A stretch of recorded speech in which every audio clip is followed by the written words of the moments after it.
Hello everyone, my name is Cole Williams, and anyone who knows me knows that I am a die-hard fan of the Power Rangers franchise, and have been for pretty much my entire life.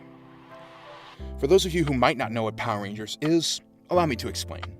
Power Rangers is an American live-action superhero television series that uses stock footage from a long-running Japanese live-action superhero television series called Super Sentai. Since its original release in 1993, the Power Rangers franchise has grown, seeing 20 spin-offs and multiple films. And while each film and series are typically different and act as standalone titles, the premise remains consistent. A group of people, recruited by a powerful force for good, train to morph into the Power Rangers. Powerful superheroes with the ability to use special powers, as well as the ability to summon and pilot fantastical assault vehicles known as Zords to fight evil and generally stand up for what is right. Adaptations of Power Rangers from their Super Sentai counterparts has been a lasting tradition that continues to this day, with both franchises operating concurrently. For those of you who do know what Power Rangers is, you may or may not know that at the time I wrote this script, it is in rough shape. Unfortunately, the most recent installments of Power Rangers under original distributor Saban brands have made numerous missteps, both creatively and in terms of business. Saban brands had purchased back the rights to Power Rangers from Disney in May of 2010, premiering Power Rangers Samurai in February 2011 on Nickelodeon, which saw 4 million views. In the 7 years that followed, however, Power Rangers has seen a drop in viewership of 75%, with the premiere of the previous season, Power Rangers Ninja Steel, falling short of the 1 million viewer mark, which I think we can all agree is quite alarming. The reasons for this are plenty, which results in what would undoubtedly look like an uphill battle. But regardless, I present to you, the viewers, a brand new story adapted from the 41st Super Sentai season, Uchu Sentai Kyuranger. Now, during the course of this video, there will be various spoilers to different series, so if you want to brush up on your Power Rangers lore, feel free to come back to this video at a later point. All that having been said, this is part 1 of Power Rangers Galaxy Defense, a season born from adversity.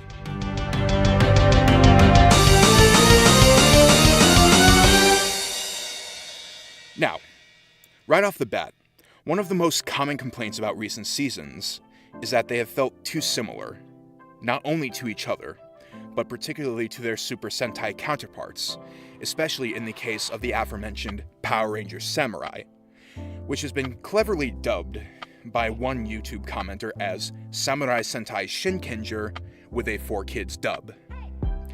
Basically, what that means is that when the source material was adapted for American audiences, the source material's plot was taken wholesale, translated into English, and modified ever so slightly. Now, of course, as I said before, Power Rangers does use stock footage from Super Sentai, and both do run according to established formulas by and large. But there is room for deviation, and just a little bit of deviation can completely transform the source material into something that captivates audiences, with this season's Power Rangers in Space and its successor Power Rangers Lost Galaxy being prime examples of that fact. Now, personally, I quite liked Kyuranger, despite its flaws, and I think Power Rangers can really do something with this Sentai series to tell a captivating story of their own, especially with another space-themed season. After all, they've never gotten space wrong. But exactly what kind of story are we going to be dealing with here?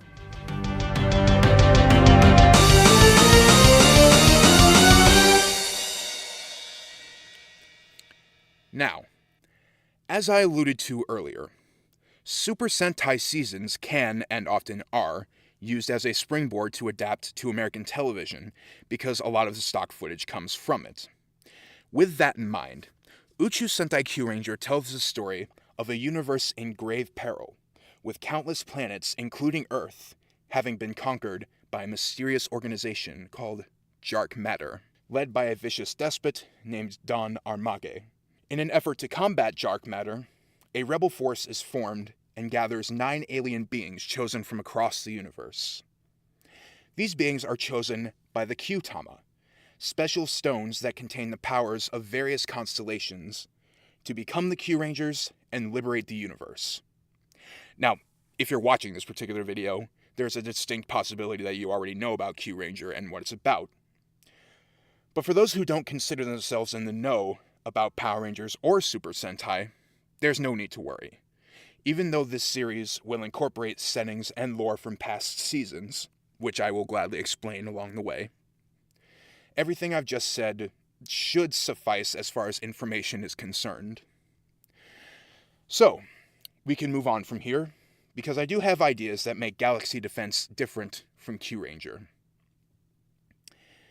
Admittedly, Galaxy Defense initially borrows plot points from Q Ranger, in that most of the universe, apart from a few planets, has been conquered by the big bad of the series. But this show would take place in the distant future, with the first episode taking place in the city that the original Rangers called home, Angel Grove, California, on the date of November 21st, 2098.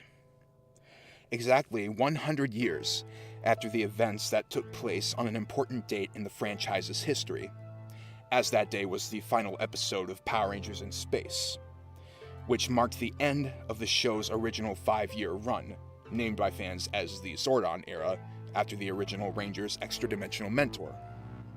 We'll need this information later.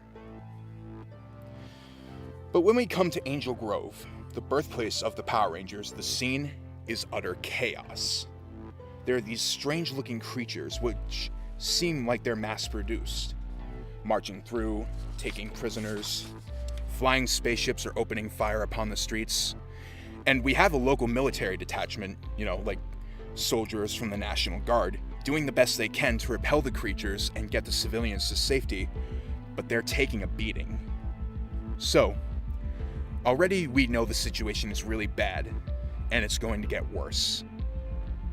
One of our main characters, a young man in his late teens, along with his mother and some of the citizens of Angel Grove, is being led away from the violence by a group of soldiers, when a few of these creatures, accompanied by a monster, arrive and start attacking the soldiers. In the commotion, the young man's mother is carried off by the creatures as they are beamed up. He tries desperately to stop them, but the soldiers hold him back and continue evacuating the city, taking with them as many people as they can. Now, there are escape vessels that are ready for the citizens of Angel Grove to board, but standing in their way is a large horde of these creatures, and they're ready to start attacking again when laser blasts are fired upon them. Just then, 3 Zords fly onto the scene, shooting down enemy ships as they go. 3 pods detach themselves from the Zords as they fly away. 1 yellow, 1 green, and 1 black. The 3 pods dematerialize as we get our first glimpse at 3 of our new Rangers: Power Ranger Dorado, Power Ranger Chameleon, and Power Ranger Taurus. Not wasting any time, the Rangers immediately jump into action. Chameleon takes out a few of the creatures with some martial arts strikes, as most, if not all, Power Rangers are wont to do, before firing at a few more with a wrist-mounted laser. Taurus, being a larger, more burly Ranger, uses strong strikes and grappling to deal with some of the creatures, supplementing the Smash Mouth style with laser blasts of his own.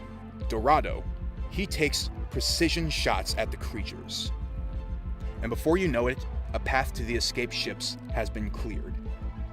As some of the remaining creatures retreat, our 3 Rangers charge forward, clearing out whoever's left so that the civilians can escape from Earth while they still can.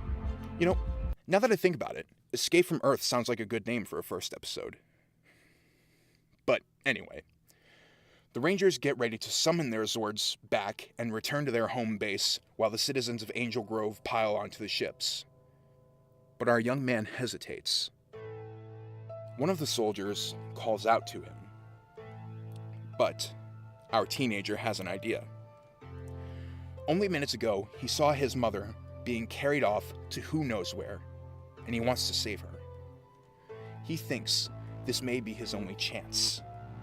Being a citizen of Angel Grove, he knows about the Power Rangers. He knows a Power Ranger when he sees one. He could become a Power Ranger, and then he could do it.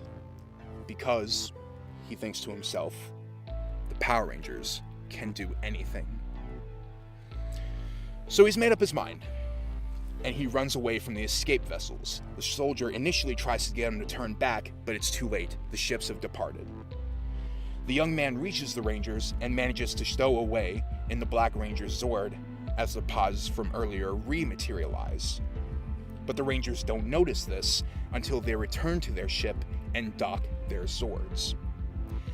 Now, as you can imagine, the Rangers, having unmorphed, are not best pleased at the fact that there is a stowaway on their ship.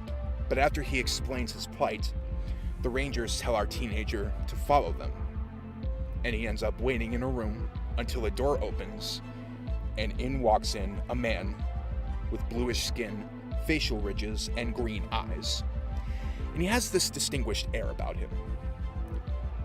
He turns his attention to the young man and asks him his name. Our teenager reveals his name, Caleb Garrison. In response, the alien reveals that he is Crotho of Eltar, commander of the starship Paramount. Crotho begins to question Caleb. Why does he want to join the Rangers? Caleb responds, like he did earlier, to help them fight and save his mother. But that's information that we already know. So Crotho starts asking more direct, more difficult questions. In what ways would he benefit the team? What skills does he have to bring to the table? What would make him a good Ranger? All of which are fair questions. After all, you can't just give a morpher to every Tom, Dick, and Harry that happens along and says he wants to be a Power Ranger. We've got a war on our hands here, and that kind of power in the wrong hands could prove extremely dangerous. So, after a brief point where Caleb is struggling to come up with a good answer, he speaks point blank. He doesn't have much to offer right now. He's never been in a fight in his life. He's not a great strategist. He has no experience being a Power Ranger, even though he's a high school student from Angel Grove. But he has two hands, a desire to be part of something bigger, and he's the type of kid that once he puts his mind to something and fully commits to it, there is no stopping him. All he needs is a chance to prove himself. Crotho takes a brief pause to let Caleb's assertion sink in. Finally, Crotho is convinced of one thing. This kid has passion, determination, and drive. As it stands, we're in the middle of a war, and the Rangers lack the manpower necessary to properly bring the fight to the enemy, and they could certainly use all the help they can get. But despite that, passion, determination, and drive alone are not enough to help win the war. That being said, Caleb can't join the team without proper training. Caleb is excited to begin training, and he shakes hands with Commander Crotho. Before he begins training, however, he does have to meet his future crewmates, because at the moment they're the only other people on board the Paramount. So, Crotho introduces him to the others currently on the ship. First, the identity of Power Ranger Dorado is revealed. His name is Pelagius, and he is from the planet Aquitar, a water-based planet and home of the protagonists of the 10-episode miniseries Mighty Morphin Alien Rangers. In this series, Pelagius serves as the ship's science officer and head chef. After all, even the Power Rangers have to eat at some point, and it could be argued that cooking is a science in and of itself. I did take this from the Yellow Ranger in the source material, but with the original, cooking was his main thing. In this adaptation, he's basically just a scientist who can cook a little bit. Next, we have Power Ranger Chameleon, whose real name is Kit, and she is from the planet Zybria, home of the Green Ranger from Power Rangers Time Force, Trip. Kit serves as the ship's engineer and technician because she's good with technology. Finally, Power Ranger Taurus's identity is revealed. His name is Ballus, and he is from the planet Ushina, home of the strong, hardy species of the same name. Ballus serves not only as the ship's chief of security, but as Crotho's acting first officer. And when Caleb asks what happened to the original first officer, Crotho simply reveals that he is missing in action.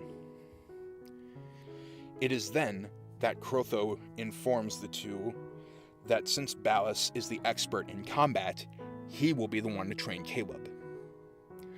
Ballus and Caleb are taken aback by this. Ballus, because now he's basically stuck babysitting the stowaway, and Caleb, because he has a pretty good idea of how Ballus feels about that fact. He was excited for training before, but now he's not so sure. But, because he's not one to argue with his commanding officer, Ballus begrudgingly agrees to train Caleb, because, like it or not, he's here now. And if he's going to be here, he needs to be able to take care of himself. So, Ballus and Caleb, they are going to go train in this holodeck type room. Before they enter, though, Ballus presents him with one of the wrist-mounted blasters from earlier. He explains that this is a constellator. It has many uses, but its primary uses are as a ranger's personal firearm and also as a ranger's morpher. Since Caleb does not yet have a galactic power star, which is the name that I have given the Q-Tama for this season, he can't morph yet. Caleb, being curious, asks how he could get a power star and obtain the powers like the others have. But it's not that simple.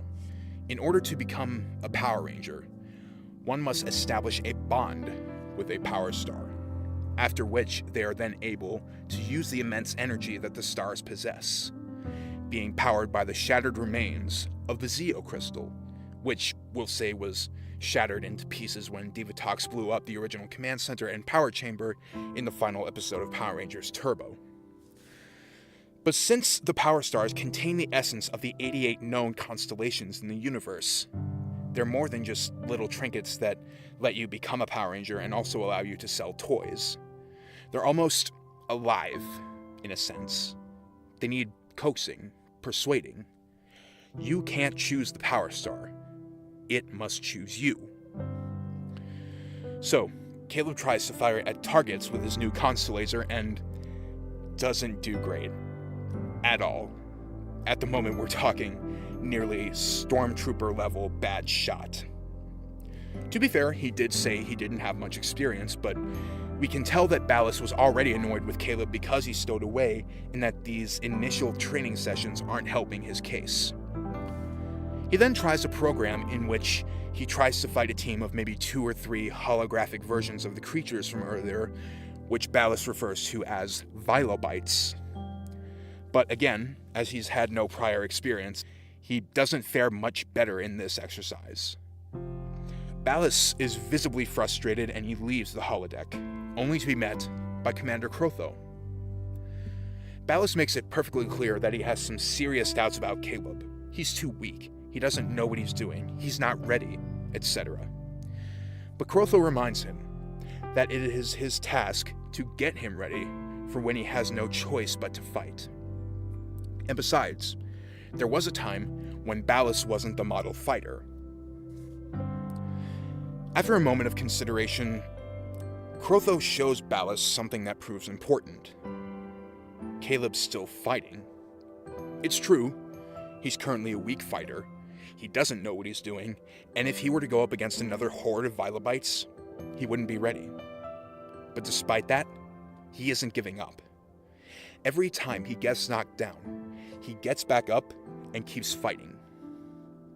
If he had even a fraction of the skill to match his tenacity, he would make a formidable ranger, and an undoubtedly valuable asset to the team. And after thinking on it for a moment, Ballus goes back into the holodeck and ends the program. Caleb is initially confused by this, but Ballus suggests they take a different approach to Caleb's training. Ballus takes Caleb to the ship's gym. And this time, Ballus opts to teach Caleb some basic fighting techniques first. How to stand, how to breathe, etc. As time is passing, little by little, Caleb does show some improvement. And although Ballas is not particularly happy with the situation they find themselves in, at least the stowaway has made some progress. But before they can celebrate, Ballas is contacted via his constellator. 2 other power stars have been found, because that's another thing. They want to find the other holders of the power stars if there are any. Whoever made the power stars in the first place decided to do the smart thing and not hide them all in one place, but throughout space. The Rangers report to the ship's bridge, and Crotho announces that the energy readings of the power stars they found is coming from the planet Miranoi, which was the homeworld of Maya, the Yellow Ranger from Power Rangers Lost Galaxy. So, after passing through the wormhole that connects Earth to Miranoi, the crew of the Paramount approaches Miranoi's orbit, and Crotho sends an away team consisting of Ballas, Kit, and Pelagius down to the planet's surface in an attempt to find the 2 power stars, so as not to let the powers potentially fall into the wrong hands. Before they go down, though, the Rangers bring up something to the commander, something to the tune of, "Sir, do you think it could be, you know?" To which Crotho responds that it may be possible, and to keep their eyes peeled just in case. Anyway, after that, Crotho sends the team on their way, but because Caleb has only had 1 day of training, Crotho doesn't send him down. Meanwhile, on the Sumerian planet, which was featured in Power Rangers in Space, the monster who was involved in the capturing of Caleb's mother is walking down this long corridor, leading to these large double doors that bear an ominous mark. As the monster enters the double doors, he speaks to a shadowy figure, and he informs the shadowy figure that Earth is being occupied, but some of the citizens on Earth managed to get away. The shadowy figure doesn't seem to be too worried, though. They can't hide forever. Besides, the Earth's residents just have to see that the Alliance, which is what the faction calls themselves, they just want to make the universe a safer, less chaotic place. And if they can do that, they'll all come around eventually, one way or another. The monster, Major General Chiron X, speaks up. The Paramount was detected by an Alliance outpost, and it was heading towards Miranoi. General Nebula smiles and instructs Chiron X to send a detachment to Miranoi at once, and in so doing, try to show the insurgents the error of their ways. And of course, Chiron X obliges, taking a troop of Vilobites with him. On Miranoi, the Rangers, they're maneuvering through the jungle, looking for the power stars with these handheld detection tricorder type devices. One of them notes that their readings indicate that the power stars are very close from where they are. And as they're making their way through, a hooded figure appears from behind the trees. The hooded figure tries to walk away from the Rangers, but thanks to the device's readings, the Rangers spot him and he starts to run, but they eventually catch him. He removes his hood, and the 3 Rangers instantly recognize him. This is Zev, a native Miranoian. He takes them back to the remains of his village, where he and other Miranoians are trying to rebuild. We find out that at one point, Zev was going to be a Power Ranger. He had joined the rebellion, he was an excellent fighter, but when they found the Star of Lupus, he stole it, and a constellator, with the sole purpose of protecting Miranoi. More importantly, his wife Tova and their son Dove. But there was one problem. As we've already established, the Power Stars have to choose you instead of the other way around. When the Alliance attacked the city of Terra Venture years ago, some of the action spilled onto native land. Zev tried to use the Star of Lupus to morph into what we can assume would be Power Ranger Lupus, but it didn't work, because he hadn't bonded with the star. What's worse than that, while he was able to save his son Dove, he couldn't save Tova. And he couldn't protect his village like he wanted so desperately. So, all this kind of caused Zev to lose hope of ever defeating the Alliance, electing instead to just protect what little he has left, the rest of the universe be damned. The other three ask about someone named Demetrius. Zev responds that Demetrius followed him back to Miranoi to try to talk him into joining back up with the rebellion, but Zev wouldn't listen. When the Alliance attacked, and Zev couldn't morph, that means Demetrius was fighting everyone by himself, and he was ultimately stricken down. Zev pulls out a red power star, handing it to the other Rangers, and they take it. As you can imagine, the other Rangers aren't particularly thrilled at this news. With the Power Star, we can assume that this Demetrius person, whoever he is, was a Ranger. And we can also assume that this person died at the hands of the Alliance.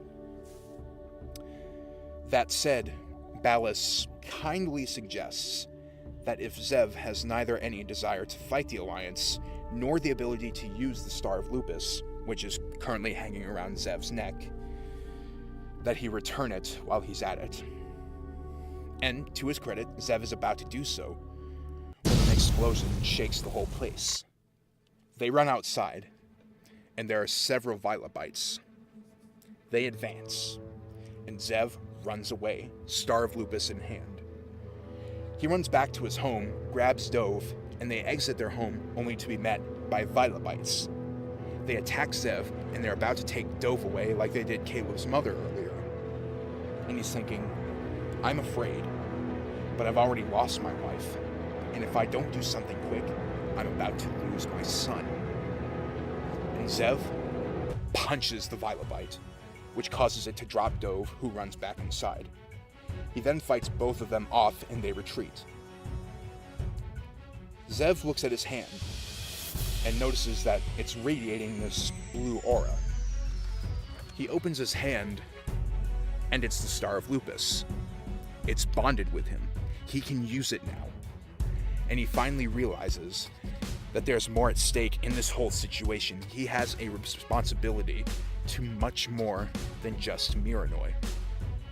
With that, he tells Dove that they have to get out of there, but to stay close. Meanwhile, Ballas, Kit, and Pelagius, they're struggling to fight off the Violet Bites that have invaded. After they realize there's too many of them, they regroup. Zev rejoins them, and after a bit of banter about how Zev wasn't a coward after all, they decide that, well, for lack of a better, more appropriate phrase, it's morphin' time. So, in a brilliant flash of starlight, the three Rangers morph, and so too does Zev, who has now become Power Ranger Lupus. The team, now consisting of 4 members, charges into the horde of Violet Bites, and each Ranger brandishes their own customizable weapon, with which they start taking out Violet Bite troops left, right, and center. But more Alliance ships are coming out of the sky, and they're firing upon the Rangers. In response, Kit and Pelagius summon their Voyager Zords, and they take to the skies to combat Alliance ships. This unfortunately leaves Ballas and Zev in a rather vulnerable position, because now the team has been split in 2. They're getting overwhelmed. Meanwhile, back on the Paramount, Commander Crotho and Caleb are monitoring the battle, and Ballas reports that they're sending more Violet Bites. Now, of course, they don't have much in the way of help because the only other people on the Paramount are Crotho, who isn't a Ranger, and Caleb, who has barely had any training. But as we have established, Caleb isn't one to give up. So, he rushes to a transporter pad, which is likely how the original trio of Rangers beamed down to Miranoi's surface. And despite Crotho ordering him to stop, he beams himself down in order to help. Of course, when they get down there, Zev asks, who is this kid? Ballas tells him to get out of there. Crotho is ordering him to return to the ship, but Caleb persists. He uses a little training that he's received to take out a few Violet Bites, and kind of handily, as a matter of fact. But even those 3 are struggling because only 2 of them are powered. They need just a little bit extra. At some point during all the fisticuffs, Ballas gets knocked down to the ground, and that red power star gets dislodged from Ballas' possession. It falls onto the ground. A Violet Bite sees the power star on the ground and prepares to seize it, but Caleb charges forward to try and stop it. Like I said earlier, these power stars, which draw their energy from the Zeo crystal, are immensely powerful, and if they fall into the wrong hands, things could end up horribly for the universe. Luckily, in the ensuing struggle, Caleb grabs the red power star, which starts radiating a red aura. He opens his hand, and the star of Leo has bonded with him.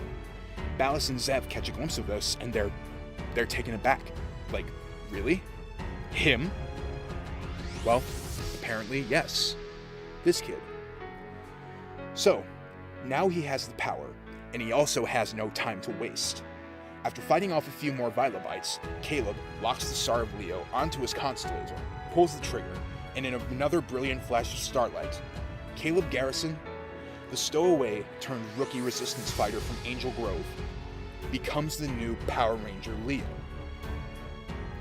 And just like the other Rangers, he brandishes his own weapon. The three Rangers make short work of the Vilobites, and just as they finish, Kit and Pelagius basically call in for air support. Ballas and Zev summon the Taurus and Lupus Voyager Zords, and having seen how they did it, Caleb summons the Leo Voyager Zord, which comes out of a volcano, much like the Pterodactyl Dinozord did in the very first episode of Power Rangers in 1993. Now, admittedly, Caleb temporarily forgets about the gravity of the situation upon seeing the Leo Voyager Zord because, of course he does, he's a Power Ranger now. This is exciting to him, because living in and growing up in Angel Grove, he heard all about the initial teams, from Mighty Morphin to In Space.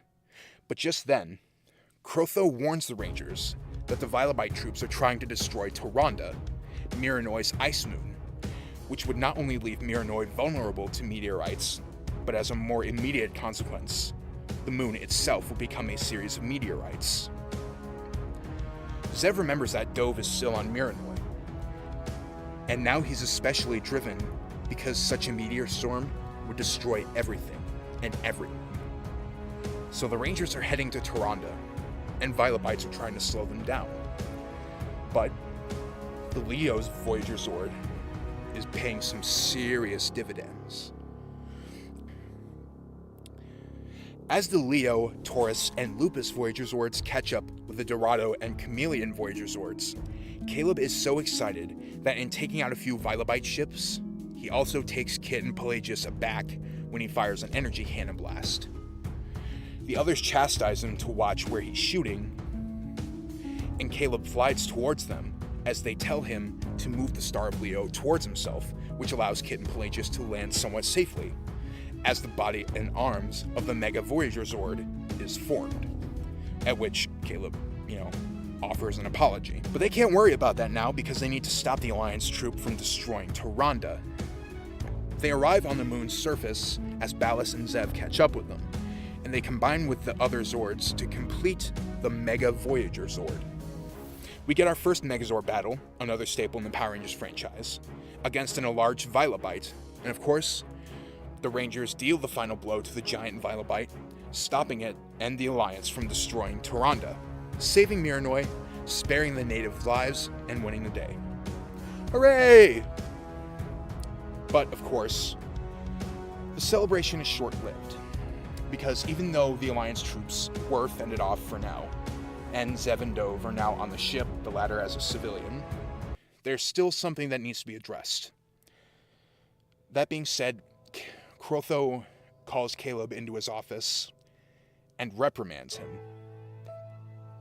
Not only did he disobey a direct order from his commanding officer, but his recklessness almost got Kit and Pelagius hurt. Not to mention that now, Caleb is bonded to the Star of Leo. Caleb tries to argue that, well, hey, they got the job done, didn't they? Crotho tells him that it's not enough to simply get the job done. It's important to get the job done the right way. Yes, Caleb can be excited to be a Power Ranger. Yes, Caleb can go into a situation with a full heart. He can give it all the passion, drive, and determination that he has. But he also has to use his head in addition to his heart. He also reminds Caleb that, as we learned earlier, he isn't the first to be Power Ranger Leo, and that he'll have some big shoes to fill. he has a responsibility to not only himself, but to the team and to this entire dissident movement, to be responsible and considerate with his powers, at which point he dismisses Caleb. But not before giving Caleb his crew schedule, which includes many more training sessions with Ballast. As Caleb leaves, he realizes that he will have a lot to learn in order to prove his worth and in order to save his mother. And with the introduction of our first 5 of eventually 12, yes, 12, Rangers, that is all for now. I'll be back in part 2 to introduce some more characters and talk about some more plot points. If you like this video, hit it with a thumbs up. If you hate this video, hit it with the thumbs down. Hit that subscribe button. Don't forget to turn on the bell so you know when I drop a new video. Follow me on my Twitter page if you want to. But until next time, I bid you a good day.